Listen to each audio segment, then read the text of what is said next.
Number 10 mark 40 nuclear bomb capacity 6.9 megatons.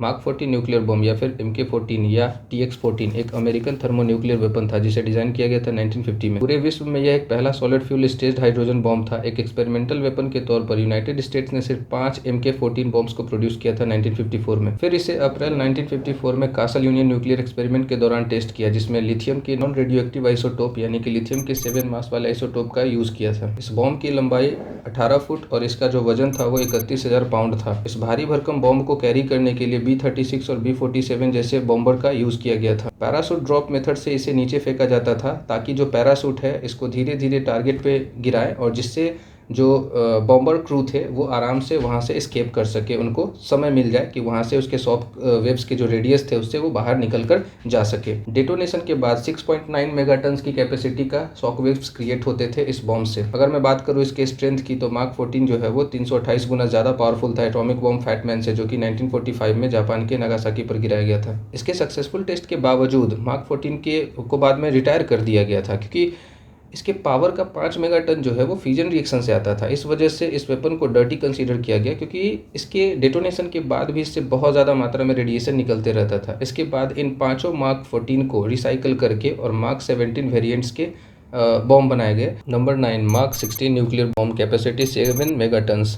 Mark 16 nuclear bomb जिसे MK16 या TX16 या EC16 कहा जाता है, एक बहुत बड़ा थर्मोन्यूक्लियर वेपन जो कि IVY माइके हाइड्रोजन बॉम्ब के बेसिस पर था। यह वेपन एकमात्र ऐसा थर्मोन्यूक्लियर बॉम्ब था जो कि क्रायोजेनिक ड्यूटेरियम फ्यूजन फ्यूल का यूज करता था। अब इस तरह के फ्यूल के लिए बहुत सारे वैक्यूम फ्लास्क की रिक्वायरमेंट होती थी, इसीलिए ये बॉम्ब काफी लार्ज था। इसका वेट 42,000 पाउंड था जिसकी लंबाई ऑलमोस्ट 25 फीट थी। इतने हेवी और बल्कि बॉम्ब को कैरी करने के लिए B-36 को स्पेशली मॉडिफाइड किया गया था। इसकी मैन्युफैक्चरिंग जनवरी 1954 में हुई थी। इसके बावजूद इसे अप्रैल 1954 में रिटायर कर दिया गया क्योंकि मार्क 14 की तरह ही ये भी सॉलिड फ्यूल न्यूक्लियर वेपन्स था और डिटोनेशन के बाद जो है ये बहुत ज़्यादा रेडिएशन लीक करता था, बहुत ज़्यादा रेडिएशन प्रोड्यूस करता था। इस बॉम्ब की एक्सपेक्टेड शॉक वेव जो है वो 7 से 8 मेगाटन्स की थी और इसकी अगर मैं बात करूँ स्ट्रेंथ की तो ये 333 गुना ज़्यादा पावरफुल था फैटमैन एटॉमिक बॉम्ब से, जो कि जापान के नागासाकी पर डेटोनेट किया गया था। Number 8 B-53 nuclear bomb capacity 9 मेगाटन्स। B-53 या मार्क 53 एक बंकर बस्टर थर्मोन्यूक्लियर वेपन था जिसे 1960 में यूनाइटेड स्टेट्स मिलिट्री द्वारा डेवलप किया गया था। इस बॉम्ब को बनाया गया था डीप अंडरग्राउंड बंकर्स को उड़ाने के लिए, जो कि कोल्ड वॉर के दौरान सोवियत लीडर्स ने बनवाए थे।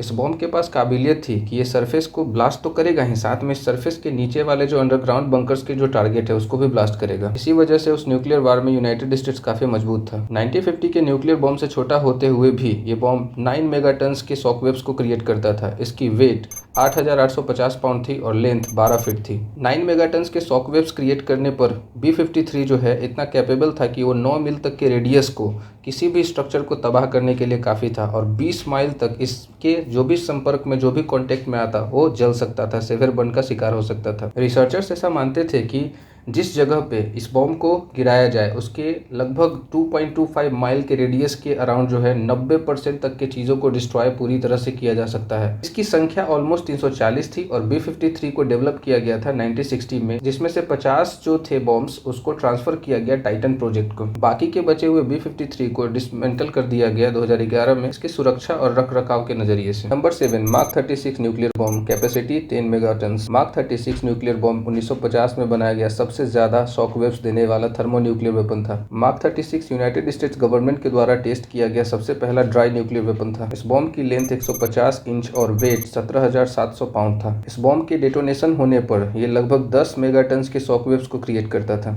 इस बॉम्ब को ड्रॉप करने के लिए 2 पैराशूट की मदद ली जाती थी ताकि इसे जब एयर ड्रॉप किया जाए तो ये धीरे धीरे अपने टारगेट के ऊपर जो है वो गिरे और इससे क्या होगा कि जो बॉम्बर क्रू मेंबर्स थे उन्हें टाइम मिल जाए वहां से निकलने का, ताकि वहां के शॉक वेव से वो बच सके। टोटल 940 मार्क 36 बॉम्ब को प्रोड्यूस किया गया था यूनाइटेड स्टेट्स मिलिट्री के द्वारा 1956 से 1958 के बीच। इसके 2 वर्जन्स थे, Y1 और Y2। यूनाइटेड स्टेट्स के बाकी न्यूक्लियर वेपन की तरह इसे भी 1962 में रिटायर कर दिया गया और रिप्लेस किया गया B-41 डिवाइस से, जो कि इससे पावरफुल था। नंबर 6 IVY माइके हाइड्रोजन बॉम्ब कैपेसिटी 10.4 मेगाटन्स। IVY माइके हाइड्रोजन बॉम्ब एक थर्मोन्यूक्लियर बॉम्ब था जिसे 1 नवंबर 1952 में सबसे पहले डेटोनेट किया गया था इन्वेटॉक एटॉल पर यूनाइटेड स्टेट्स ने। इसे डिजाइन किया था रिचर्ड गार्मिन ने। ये बॉम्ब काफी मैसिव था जिसकी लंबाई 244 इंच और वेट 82 टन था। जब ये डेटोनेट होता तो 10.4 मेगाटन्स का शॉकवेव्स को प्रोड्यूस करता था और 2.1 माइल रेडियस के जितना बड़ा फायर बॉल क्रिएट करता था। इसके एक्सप्लोजन इतने पावरफुल और वायलेंट होता था कि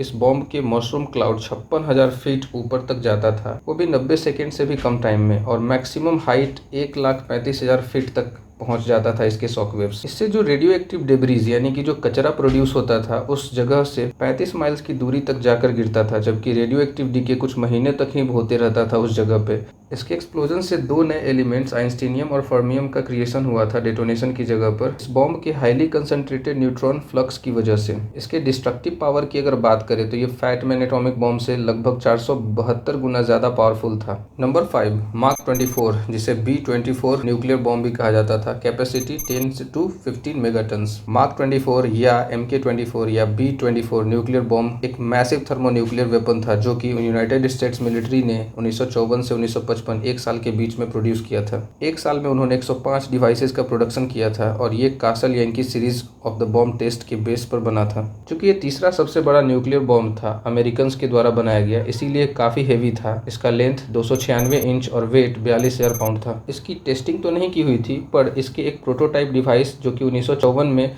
डेटोनेट किया गया था। इसी वजह से रिसर्चर्स का मानना था कि इस बॉम्ब के ओवरऑल जो शॉकवेव्स प्रोडक्शन पावर है वो 10 से 15 मेगाटन्स होंगे, क्योंकि इसके प्रोटोटाइप से कास्ट एंकी टेस्ट के दौरान 13.5 मेगाटन्स के शॉकवेव्स को प्रोड्यूस किया गया था। इसके इस विनाशकारी कैपेबिलिटी की वजह से एक 64 फीट पैराशूट को स्पेशली मॉडिफाइड डिजाइन किया गया था ताकि इसे धीरे से टारगेट पर गिराया जा सके, जिसकी वजह से बॉम्बर क्रू को वहां से निकलने के लिए मौका मिल सके। Number 4, mark 17 nuclear bomb. Capacity 10 to 15 megatons. Mark 17 nuclear bomb या MK-17 यूनाइटेड स्टेट्स मिलिट्री के द्वारा प्रोड्यूस किया गया सबसे पहला हाइड्रोजन बॉम्ब था। इसे 1954 में प्रोड्यूस किया गया था। यहीं से हाइड्रोजन बॉम्ब सीरीज की स्टार्टिंग हुई थी। इसे 1957 में फेस्ड आउट कर दिया गया था क्योंकि इससे ज्यादा बड़ा और एफिशिएंट प्रोटोटाइप डेवलप हो चुके थे। ये काफी पावरफुल वेपन था जो कि डेटोनेट होने पर 15 मेगाटन्स के शॉकवेव्स को प्रोड्यूस करता था। ये अपने भारी वजन जो कि 41,500 पाउंड और लंबाई 24 फीट की वजह से जाना जाता था। लगभग 200 MK-17 की डेवलपमेंट की गई थी 1954 से 1955 के बीच। इसके इसी भारीपन की वजह से इसको कैरी करने के लिए B-36 बॉम्बर को स्पेशली डिजाइन किया गया था। एक 64 फीट के पैराशूट को यूज किया जाता था इसे ड्रॉप करने के लिए टारगेट पे स्लोली, ताकि जो बॉम्बर क्रू थे वो वहां से भागने में उनको समय मिले। इसके 5 वेरिएंट्स आपको आज भी देखने को मिलेंगे यूएसए में, लाइक कासल एयर म्यूजियम जो कि कैलिफोर्निया में है और national museum of nuclear science and history जो कि न्यू मैक्सिको में है। नंबर 3, TX-21 या shrimp. Capacity 14.8 मेगाटन्स। TX-21 nuclear bomb या श्रिम्प एक थर्मोन्यूक्लियर बॉम्ब था जिसे पहली बार 1 मार्च 1954 को बिकनी एटॉल में टेस्ट किया गया था जो कि मार्शल आइलैंड में है। इसका वजन 23,500 पाउंड और लेंथ ऑलमोस्ट 179.5 इंचेस थी। इस हेवी बॉम्ब को डिजाइन किया गया था 6 मेगाटन्स के शॉकवेव्स को प्रोड्यूस करने के लिए, जिसमें फ्यूजन रिएक्शन के लिए लिथियम ड्यूटेराइड का इस्तेमाल किया गया था। हालांकि इसके डिजाइन में कुछ एरर हुआ लॉस एलमस नेशनल लेबोरेटरी के द्वारा। इसी वजह से बिकनी एटॉल में टेस्टिंग के दौरान जो एक्सप्लोजन हुआ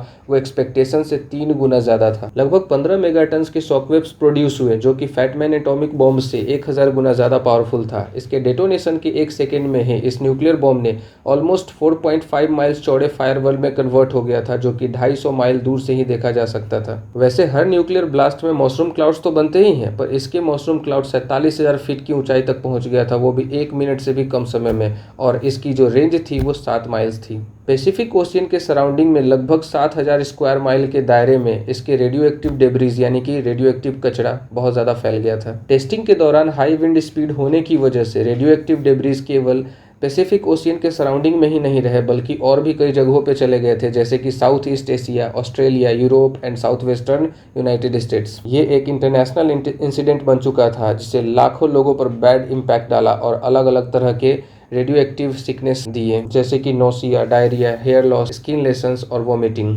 TX-21 अमेरिकन मिलिट्री के द्वारा डिजाइन किया गया सबसे बड़ा न्यूक्लियर बॉम्ब तो नहीं था, पर यह यूनाइटेड स्टेट के द्वारा किया गया लार्जेस्ट टेस्ट जरूर था। Number 2, B-41 nuclear bomb. Capacity 25 मेगाटन्स। B-41 nuclear bomb जिसे मार्क 41 भी कहा जाता है, यूनाइटेड स्टेट्स के द्वारा डिजाइन किया गया 3 स्टेज थर्मोन्यूक्लियर वेपन था। इसे 1960 में बनाया गया था और अब तक के इतिहास का सबसे पावरफुल बॉम्ब था जो कि अमेरिकन्स ने बनाए थे। डेटोनेशन के बाद इससे 25 मेगाटन्स के शॉक वेव्स जितना डिस्ट्रक्टिव फोर्स क्रिएट होता था। इसमें फ्यूल सोर्स के लिए मेनली ड्यूटेरियम ट्राइटियम साथ में लिथियम 6 ड्यूटेराइड का यूज किया जाता था। मैसिव शॉक वेव्स क्रिएट करने के लिए ये बॉम्ब न्यूक्लियर फ्यूजन रिएक्शन के बेसिस पे वर्क करता था। इसकी लेंथ 12 फीट और वेट 10,670 पाउंड्स था। इसे कैरी करने के लिए B-52 स्ट्रेटोफोर्ट्रेस और B-47 स्ट्रेटोजेट का इस्तेमाल किया जाता था। इसे पैराशूट ड्रॉप मेथड या विदाउट पैराशूट ड्रॉप मेथड के द्वारा भी नीचे गिरा दिए जाते थे। 1960 से 1962 के बीच लगभग 500 B-41 को प्रोड्यूस किया गया था। इसे जुलाई 1976 में रिटायर्ड किया गया और रिप्लेस किया गया B-53 से। रिसर्चर्स का ऐसा मानना है कि ये मोस्ट पावरफुल बॉम्ब के छोटा शॉकवेव्स प्रोड्यूस करता था। इसके बावजूद B-41 most efficient thermonuclear weapon था जो कि अपने वेट के हिसाब से बहुत ज़्यादा शॉकवेव्स प्रोड्यूस करता था। इसके पावर और डिस्ट्रक्टिव कैपेबिलिटीज़ की अगर मैं बात करूँ तो B-41 1136 गुना ज़्यादा पावरफुल था फैट मैन एटॉमिक बॉम्ब से, जो कि 1945 में नागासाकी पर गिराया गया था। Number 1 Tsar Bomba, capacity 50 megatons. RDS-220 hydrogen bomb या टी-सार बॉम्बा अभी तक का बनाया गया सबसे पावरफुल न्यूक्लियर बॉम्ब है। इसे 30 अक्टूबर 1961 में सोवियत यूनियन के द्वारा नोवाया ज़ेमलिया पर डेटोनेट किया गया था। इसे कैरी करने के लिए स्पेशली मॉडिफाइड Tu-95 भी सोवियत बॉम्बर का इस्तेमाल किया जाता था। इस बॉम्ब का वेट 59,520 पाउंड्स है और लंबाई 26 फीट और चौड़ाई की अगर मैं बात करूँ तो 7 फीट चौड़ी भी थी। इसके इतने विशालकाय आकार और विनाशकारी शक्ति जो कि 50 मेगाटन्स थी, एक स्पेशली पैराशूट को प्रिपेयर किया गया था जो कि इसे टारगेट पर स्लोली गिरा सके ताकि बॉम्बर क्रू जो है शॉकवेव जोन से बाहर निकल सके। इसके शॉकवेव रेंज 28 माइल तक थी, इसीलिए सोवियत साइंटिस्ट 50% ही चांस लेते थे कि बॉम्बर क्रू जो है इस बॉम्ब को गिराने के बाद जिंदा वापस लौट सकेगी। इसकी 50% ही गारंटी लेती थी। रात के 11:32 पर टी-सार बॉम्बा को 34,500 फीट की ऊंचाई से फेंका गया था और ये जमीन से लगभग 4,000 मीटर की ऊंचाई पर ब्लास्ट हुआ। ब्लास्ट होने पर इसने 58.6 मेगाटन्स के शॉकवेव्स को प्रोड्यूस किया जो कि 127 माइल दूर एक ऑब्जर्वेशन एयरक्राफ्ट सोवियत Tu-16 को फील हुआ। इसके बावजूद Tu-95V बॉम्बर क्रू सरवाइव कर गए। इसके एयरक्राफ्ट जो थे, उन बॉम्बर्स के जो एयरक्राफ्ट थे वो शॉकवेव की चपेट में आ गए थे, फिर भी वो जैसे तैसे बच गए। डेटोनेशन के बाद टी-सार बॉम्बा को 620 माइल दूर से भी देखा जा सकता था और ये 5 माइल चौड़ाई वाला फायरबॉल की तरह दिखता था जिसके मशरूम क्लाउड्स 42 माइल ऊपर तक जाता था जो कि माउंट एवरेस्ट से 7 गुना ज़्यादा ऊंचाई था और ऑलमोस्ट स्ट्रेटोस्फीयर तक पहुंच जाता था। इसके हीट जो कि एक्सप्लोजन के बाद प्रोड्यूस होते थे काफ़ी था। लगभग 100 किलोमीटर के दायरे में जो भी चीज़ें आती वो उसको वो जला सकता था। इतना विनाशकारी इम्पैक्ट जो कि टी-सार बॉम्बा ने तब क्रिएट किया जब साइंटिस्ट ने इससे यूरेनियम-238 आइसोटोप को रिमूव कर दिया था। अगर इसे ड्रॉप करने से पहले निकाला नहीं जाता तो ओरिजिनल टी-सार बॉम्बा 100 मेगाटन्स की शॉकवेव्स को प्रोड्यूस कर सकता था। साइंटिस्ट ने क्रू मेंबर की सेफ्टी का ध्यान रखते हुए और इसके इतने भयानक डिस्ट्रक्शन को ध्यान में रखते हुए, इसकी पॉसिबिलिटी को ध्यान में रखते हुए इनसे यूरेनियम-238 आइसोटोप को रिमूव कर दिया था। इसमें कोई शक नहीं कि टी-सार बॉम्बा अब तक के इतिहास में अर्थ पर डेटोनेट किया गया सबसे डेडली और पावरफुल न्यूक्लियर डिवाइस था।